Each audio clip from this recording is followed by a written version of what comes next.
Today we are going to be talking about the Wild Unknown Tarot deck. It was written and illustrated by Kim Kranz. I found it in Ollie's yesterday, and I've had this deck probably twice before. I gave it away both times. If you want a cheap tarot deck, I would find your way down to Ollie's and try and find it. It comes with a guidebook. The guidebook is detailed enough, but it does leave some to the imagination, but I think that's kind of important. You need to come up with your own meanings for decks sometimes.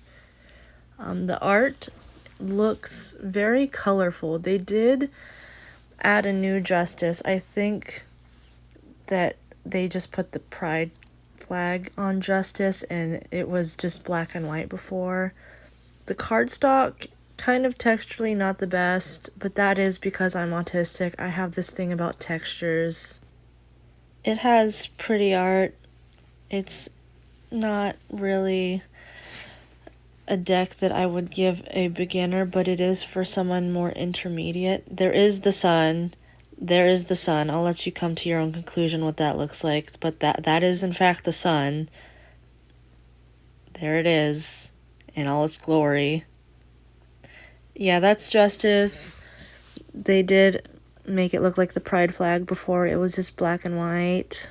As for how easy this deck is to read, some of the imagery is very clear and some of it isn't, which is why I would call it an intermediate deck.